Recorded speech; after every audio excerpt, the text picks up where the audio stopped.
Ladies and gentlemen, welcome back to the podcast. Listen, I'm sitting here with a guy, by all means, he's a champion. He's somebody that's a motivational speaker, an actor, someone that by the time we finish this episode, you're just going to be hella motivated. The one and only Zion Clark is in the building. What's going on, fam? What's up, man? I'm just kind of living, speaking, just kind of doing my thing out here in San Diego. It's actually been pretty cool. I've been out here about 6-7 months now. Oh man, that's dope, man. San Diego got the good weather, man. For me, getting you on this show is so exciting because I see people that look at your posts. They're just so motivated by what you do. For our audience right now that is listening to this, or perhaps they're watching it on YouTube, could you take us back to like the Zion growing up, right? Like, how did you get to this point where you are today? So I'm from Massillon, and I got family in Canton, Massillon, that whole Stark County area, and over there it's a big football presence. Football is kind of just like the way people like to communicate and talk about, and it's just a giant community of people coming together, pretty much. But my Absolutely. story, I came up in the foster care system, and I dealt with quite a bit of abuse in these different homes, jumping around about 10 homes for the first 17 years of my life. And I was blessed with the opportunity to be adopted by my mom. Her name's Kimberly Hawkins. She's an amazing woman. She's done more than I could ever ask for, that's for sure. And just being blessed with a family like that gave me the opportunity to really see what I can do and see what I can make of myself, especially with their support. Man, that's real, man. You know what's humbling about you saying that, right? Is that it puts you in a different mind state, right? And what I like about this here, man, is that like I think sometimes when you're moving like that, you have to find peace of mind, some outlets, some things that you can do that can kind of express yourself and kind of see, okay, what else can I do? What else can I create? So as you're 17, 18, like what was catching your interest? Was sports catching your interest? You say, you come from a football town. What was really catching your interest at that time? So when I was 17, 18, I had just came back I just ended a really crappy junior year wrestling season, winning only one match out of 20 something matches. And it's just, it was the third year that happened. The prior 2 years, I had lost every single match each year and just for some reason stayed. And, I was just kind of getting sick of that, I felt like there was only two options for me: stop wrestling, go do something else, or stay there and seek out as much help as you can get and go train as much as you can and go to as many tournaments as you can in 3 months before the next year starts. And, I ended up, choosing that direction. And for about 7 days a week, for 3 months straight, all summer, I would wrestle every single day, train with somebody every single day, wrestle every single weekend at these tournaments. And by the time my senior year of high school came around, dude, I won my first match, and it just took off from there. I consecutively won like 18 matches in a row. Just was Wow. tearing it up, low key, and it was just an awesome feeling, And plus, like, there's like news channels and stuff following, but like I never really liked to talk, you know. Like they would like it would be always an awkward experience for me Wow. Man, because I this would is just be so focused on wrestling and trying to get better and trying to catch up to my teammates, my friends, you know. And I finally did. And then once that happened, our team just went crazy, setting like the school record for most wins that our team's ever had in a year. Just going off,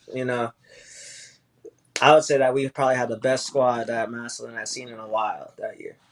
Man, that's crazy, man. It's powerful too because when you look at it, right, I want you to break this down, guys. If you're listening to this story right now, my man said he wasn't winning nothing. He wasn't winning nothing at all. Nothing was happening. Nothing was working. And then when he did hit his first shot and actually won the match, he went on the streak, 18.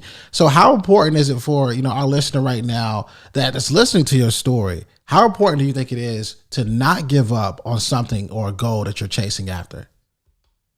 And it's honestly how much you really want it, and it's also a mental game. A lot of people have the ability to be absolute monsters in what they do, and sometimes those people fall short because they're not mentally strong enough. The talent's all there, the skills all there, everything's there that you need. All the resources are there that you need. You just got to seek them out, and you just got to work hard for them. If people don't have that mentality that like, okay, this is going to be harder than I thought, and then they got to make that real. They got to realize that okay, yeah, it's hard. Yeah, it's going to take a lot of work, but if I really want it, I'm going to go do it anyways.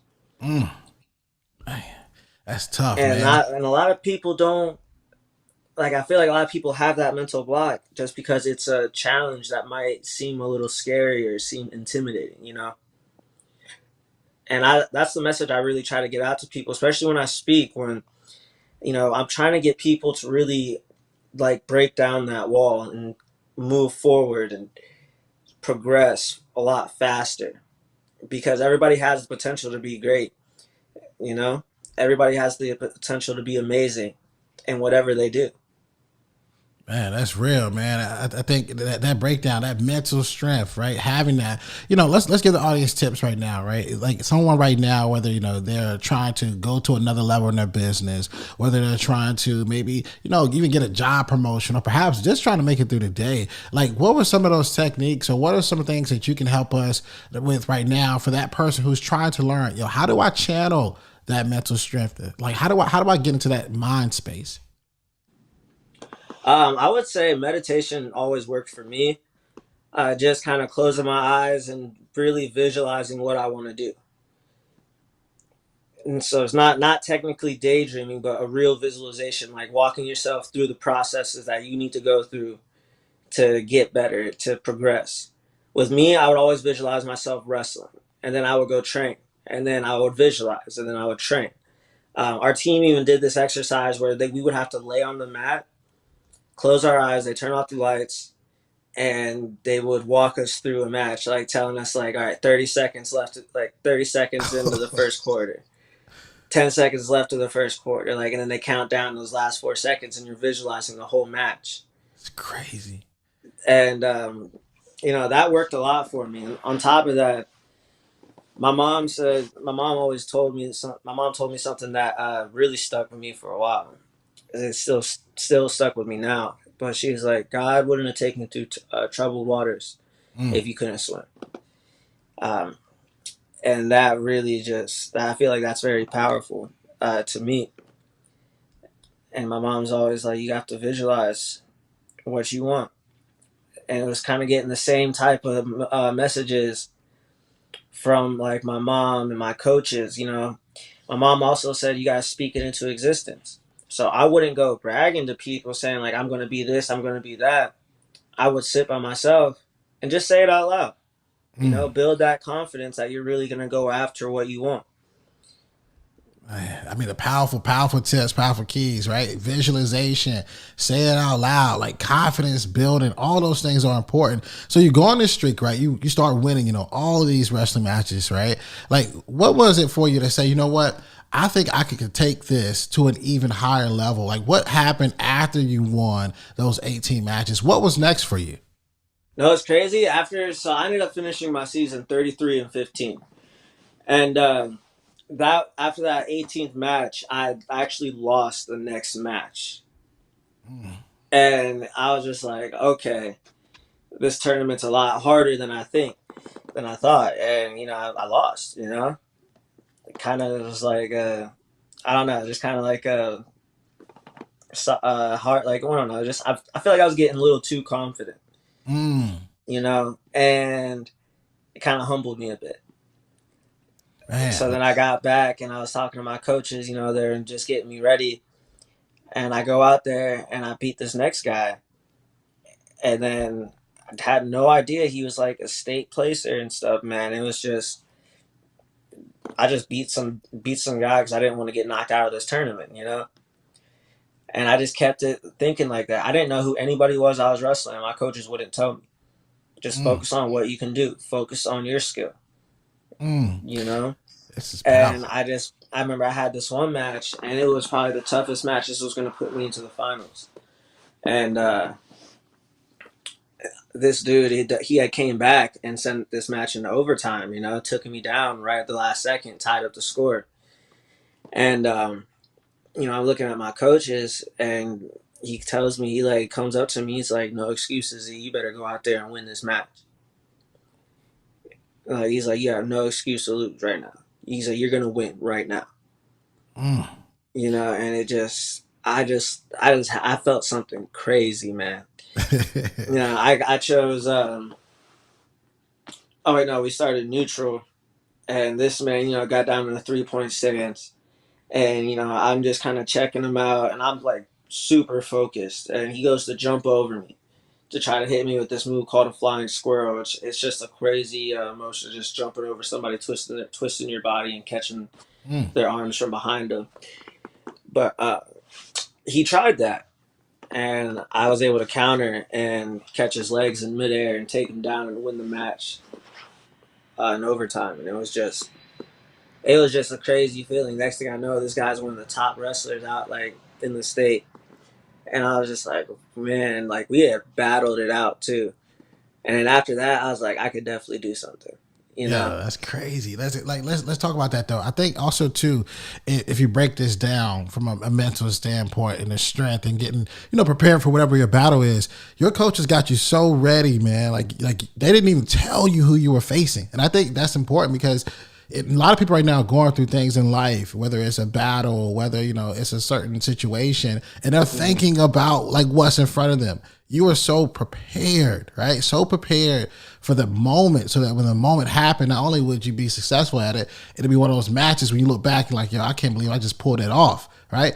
Like, Yeah. what's the preparation like for you, fam? Like, what are you doing? Like, what music are you listening to? I feel like it's like a completely different mode. Like, how's that for you? Man, I be listening to some music. I be just chilling. Honestly, I just train as hard as I can leading up to whatever I gotta do, and even if there's nothing scheduled for that moment, I'm training because I just want to be ready. And it's like just like I said earlier, it's a mental game. Just keep pushing further, further, further, further. I want to see how far I want to see what my limits are. You know, I want to see how far I can push my skills. So when I do step back out there, I step back up on the track. I step back on the mat. I step into the cage. I just want to be able to pull off such a dominant performance, not even knowing who I'm going against. Because in my head, it doesn't matter who I'm going against. I'm going to put out my best performance every time. Mm. Man, I like this, man. I like the whole thought process of you, man, and how you're breaking this down for our audience right now today. Now, I want to ask you a question, fam, and I ask this question to everybody who's ever been on this podcast, that's ever been on this show, and it's the question of the podcast, and that is, if you were that person asking yourself, school's over, now what? What advice would Zion Clark give?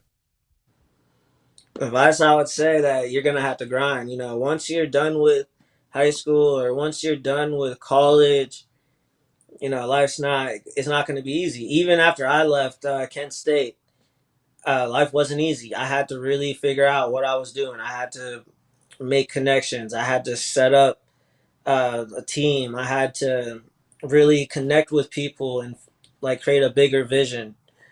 And it's that's a process. I didn't really start seeing a bigger amount of success till only about 3 years ago, and I've been doing a lot of this stuff for more than 3 years. Mm. Just be prepared to grind. Honestly, be prepared to give it all you got because the reward is even sweeter. Mm. Nothing but bars. Nothing. I should have expected from you, man. And for people that are watching, right? Like, let's talk about some things that are upcoming for you before we close this out. Mhm. I just saw you post. I just saw you posting. I guess we could say it. You on Call of Duty. You get into this acting space. What was Yeah. that? What was that like for you? And what can we expect from that? The Call of Duty, man, that was awesome. I gotta thank Activision Studios. Those guys are just a great group of people, and they're great to be around. High energy, just constantly just throwing out ideas. That experience being hooked up in the mocap suit and just all those wires and vests and doing crazy motions. It was a process, man. It's hot. I'm telling you, like that is it's hot, especially under all them lights. You're wearing like this clothing that's it's like you're wearing like a for real like I felt like an armored suit to me. I was just moving, felt like I felt like a superhero, honestly. But it was just pretty cool, and just the fact that people were like, "Hey, if you have any ideas or like anything you want to throw in, go ahead and feel free to try it." And the cool thing is, one of the motions that are in there was one of me just freestyling, and I think people are gonna like it.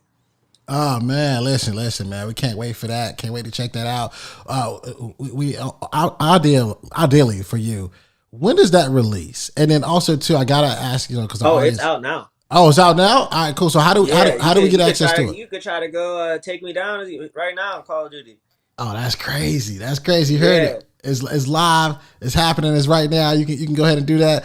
Zion, for people that want more information on you, man, they want to find you. They want access to what you got coming up next, fam. Just give us, all your information, and where can we find you? If you check out my Instagram, it's big underscore Z underscore 2020. If you check me out on TikTok, it's Big Z. What else? Check me out on Facebook, Zion Clark. I'll be posting a lot of inspirational content and some cool other videos I'll be making. What else? I think that's it. And if you click on my Instagram link, you can go into my LinkedIn, and that'll give you access to my new book I released, Zion Unmatched. Just a picture expose. It's one of the top selling children's books on Amazon. You can get it in Target. You can get it in pretty much any bookstore. If you get it, I promise you will be inspired. That's for sure. Love it, man. Love what you do, bro. Keep crushing it. For those of you that have been listening, always remember, dream it, believe it, go out and get it. Hey, what's up, fam? Thanks for watching. Don't forget, hit that subscribe button, smash that like button. We'll see you next week here at Schools Over Now What. And always remember, dream it, believe it, go out and get it.